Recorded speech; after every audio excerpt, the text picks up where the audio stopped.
Good morning students. Class 11 में फिर से एक नया टॉपिक तीन डोमेन पद्धति, 3 डोमेन सिस्टम। ठीक, ये क्लासिफिकेशन का ही, वर्गीकरण का ही एक अगला टॉपिक है। लेसन 1 में ही मोस्ट इंपोर्टेंट टॉपिक है, आपके पेपर में भी पूछा जाता है क्लास 11 में। तो वीडियो शुरू करने से पहले अगर आप हमारे चैनल पर नए हैं तो चैनल को सब्सक्राइब कर लें, बेल आइकन प्रेस कर लें और ताकि वीडियो आपको प्राप्त हो सके। तो चलिए आइए शुरू करते हैं 3 डोमेन पद्धति, 3 डोमेन सिस्टम। देखिए 3 डोमेन सिस्टम शुरू करने से पहले, 3 डोमेन सिस्टम शुरू करने से पहले हम किसी जीव का क्लासिफिकेशन जानते हैं, वर्गीकरण जानते हैं। जैसे कोई जीवधारी है, अगर हम उसका वर्गीकरण करेंगे तो सबसे पहले क्या बताएंगे, फिर उसके बाद क्या बताएंगे, वर्गीकरण की इकाइयां क्या है, वर्गीकरण की इकाइयां क्या है, तो हम पहले इकाइयों के विषय में जानते हैं। देखिए क्लासिफिकेशन की जो इकाई है, सबसे पहला किंगडम, हिंदी में जगत कहते हैं। तो सबसे पहला किंगडम जगत, फिर दूसरा क्या है फाइलम मतलब सन, फिर क्लास वर्ग, ठीक, ऑर्डर तो इसको हिंदी में कहते हैं गण, फैमिली हिंदी में कहते हैं कुल, ठीक, और फिर आता है जीनस अर्थात वंश, और फिर आता है स्पीशीज अर्थात जात। ठीक, तो kingdom, phylum, class, order, family, genus और स्पीशीज।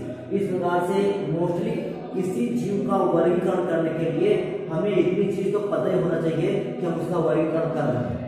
ठीक, तो ये वर्गीकरण जो क्लासिफिकेशन किया जाता है वो लक्षण के आधार पर किया जाता है। जैसे किसी कोई जीवधारी मिला तो उसके लक्षण देखकर हम लोग क्लासिफिकेशन करते हैं, जो साइंटिस्ट हैं वो क्लासिफिकेशन करते हैं, वर्गीकरण करते हैं। तो वर्गीकरण के लिए इतनी जानकारी होना आवश्यक है। तो देखिए अगर आपसे पूछा जाए वर्गीकरण की सबसे बड़ी इकाई कौन है, तो किंगडम। ठीक, किंगडम वर्गीकरण की सबसे बड़ी इकाई है। लेकिन किंगडम सबसे बड़ी इकाई तो है, लेकिन इससे भी बड़ी एक इकाई बनाई गई, किंगडम से भी बड़ी इकाई बनाई गई जिसको डोमेन कहा गया। किंगडम से भी बड़ी इकाई बनाई गई जिसको डोमेन कहा गया। ठीक, अगर पूछा जाए किंगडम सबसे बड़ी इकाई है, ठीक, फिर पूछा जाए सबसे वर्गीकरण की सबसे छोटी इकाई कौन सी है, तो वर्गीकरण की सबसे छोटी इकाई स्पीशीज अर्थात जाति है। स्पीशीज जो होती है, जात जो होती है, वो क्लासिफिकेशन की देखिए सबसे छोटी इकाई है। जब कई स्पीशीज मिलती हैं, तो एक वंश का निर्माण करती है। ठीक, और जब कई वंश मिलते हैं तब एक फैमिली अर्थात एक कुल कहलाता है। ठीक, और जब कई कुल मिलते हैं तब एक ऑर्डर कहलाता है अर्थात गण कहलाता है। जब कई ऑर्डर मिलते हैं तो एक वर्ग बन जाता है, और जब कई वर्ग मिलते हैं तो एक संघ बन जाता है, और जब कई संघ मिलते हैं तो एक किंगडम बन जाता है, और जब कई किंगडम मिलेंगे तब डोमेन बन जाता है। तो डोमेन ही यही होता है कि एक जैसे जगत अर्थात एक जैसे किंगडम का समूह,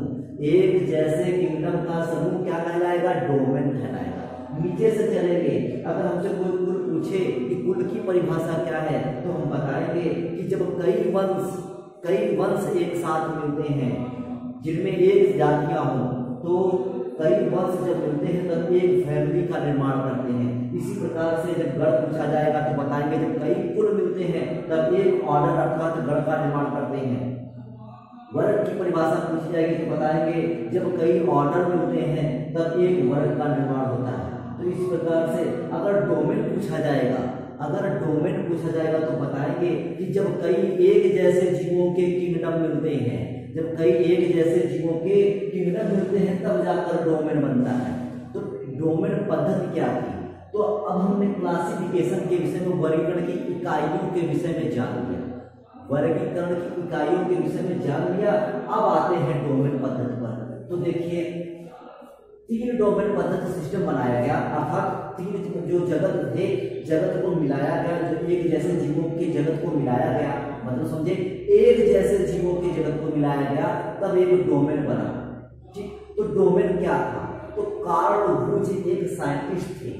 ठीक, उन्होंने क्या किया, कार्ल वुज ने कोशिकाओं की आनुवंशिकी रचना के अध्ययन के आधार, किसके आधार पर, कोशिकाओं की आनुवंशिकी रचना के आधार पर, मतलब कोशिकाओं की आनुवंशिकी रचना के अध्ययन के आधार पर मोस्ट इंपॉर्टेंट पूछा जा सकता है किसका आधार था, मतलब क्या आधार लिया, तो कोशिकाओं की आनुवंशिक संरचना के आधार पर, अध्ययन के आधार पर उन्होंने वर्गीकरण में मतलब ये क्लासिफिकेशन में, वर्गीकरण में जगत से ऊपर, किंगडम से ऊपर, जगत से ऊपर एक अलग वर्ग की श्रेणी बनाई, जगत से ऊपर एक अलग वर्ग की श्रेणी बनाई, जिसे क्या कहा गया, डोमेन कहा गया, डोमेन कहा गया। ठीक, इसे डोमेन कहा गया। डोमेन अभी बताया था, डोमेन वास्तव में समान जगत, जब जीवों का एक जैसे जीवों का जो जगत हो, जब कई एक जैसे जीवों का जगत हो तो उसे क्या कहते हैं, डोमेन कहते हैं। तो डोमेन वास्तव में समान जगत का एक समूह है। डोमेन क्या है, समान जगत, एक जैसे किंगडम के जीवों का समूह है। तो ये हो गया हमारा डोमेन। ठीक, ये बता दिया गया डोमेन। डोमेन क्या है, डोमेन की परिभाषा हो गई, किसने दिया, कार्ल वुंज ने दिया, ये हम सब जान गए। अब देखते हैं डोमेन को कितने भाग में बांटा गया। जीव जगत के 3 डोमेन होते हैं। कितने, जीव जगत के 3 डोमेन होते हैं। पहला कौन सा है, domain bacteria, domain bacteria, most important, domain bacteria. दूसरा है डोमेन आर्की, तीसरा है डोमेन यूकैरिया। कौन सा है, पहला डोमेन बैक्टीरिया, दूसरा डोमेन आर्की, तीसरा डोमेन यूकैरिया। ठीक, अब डोमेन बैक्टीरिया क्या होता है, डोमेन बैक्टीरिया, तो डोमेन बैक्टीरिया में किसको रखा गया है, तो डोमेन बैक्टीरिया में यू बैक्टीरिया रखे गए हैं। कौन, यू बैक्टीरिया रखे गए हैं। जब हम आपको आगे चलकर बैक्टीरिया पढ़ाना शुरू करेंगे तो बैक्टीरिया में सब पूरा आएगा कि बैक्टीरिया क्या है, बैक्टीरिया कितने प्रकार का होता है, सब पूरा जानेंगे। फिलहाल यहाँ पर जानेंगे केवल यू बैक्टीरिया, आगे हम पूरा बताएंगे यू बैक्टीरिया क्या होता है। तो डोमेन बैक्टीरिया में यू बैक्टीरिया को रखा गया है। ठीक, अब डोमेन बैक्टीरिया की विशेषता क्या है, पूछा जाए परिभाषा, विशेषता क्या होती है, तो हम बताएंगे कि जो डोमेन बैक्टीरिया है उसमें जो यू बैक्टीरिया रखे गए हैं उनकी वो जो कोशिका वृत्त होती है, जो सेल वॉल होती है, क्या चीज है, जो सेल वॉल होती है, सेल वॉल पेप्टिडोग्लाइकॉन की बनी होती है। काहे की बनी होती है, पेप्टिडोग्लाइकॉन की बनी होती है, पेप्टिडोग्लाइकॉन। मोस्ट इंपॉर्टेंट पूछा जाता है कि यू बैक्टीरिया में जो डोमेन बैक्टीरिया है, डोमेन बैक्टीरिया की सेल वॉल काहे की बनी होती है, तो बताएंगे डोमेन बैक्टीरिया की सेल वॉल पेप्टिडोग्लाइकॉन की बनी होती है।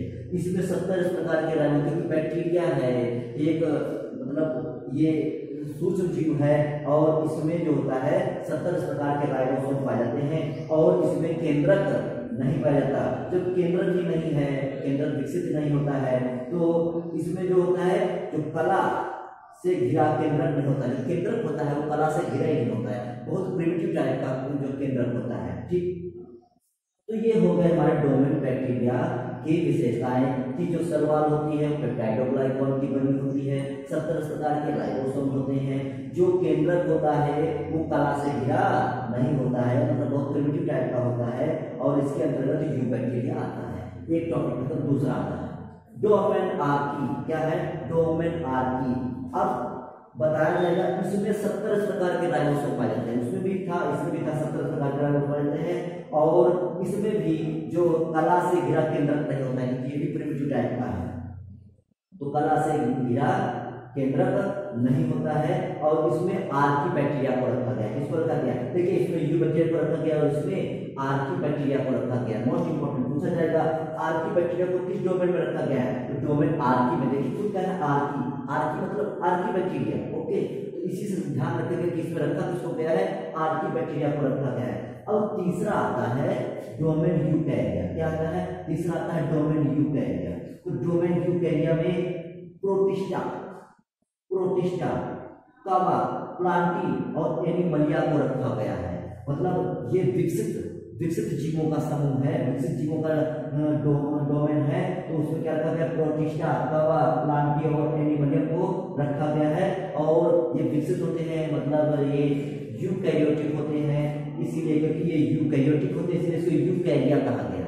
ठीक, तो इसमें 80 प्रकार के राइबोसोम, क्योंकि यूकैरियोटिक में 80 प्रकार के राइबोसोम मोस्टली पाए जाते हैं, तो इसमें 80 प्रकार के राइबोसोम पाए जाते हैं। तो ये डोमेन बहुत ज्यादा इंपॉर्टेंट है। उम्मीद है आप इसको करेंगे, समझेंगे और अगर कोई प्रॉब्लम आएगी तो आप अवश्य पूछेंगे। आप इसको तैयार करना है, तैयार करिए, कोई प्रॉब्लम आए तो जरूर पूछिए। आज के लिए बस इतना ही, अब कल फिर एक नए वीडियो के साथ मिलेंगे। आज के लिए थैंक यू।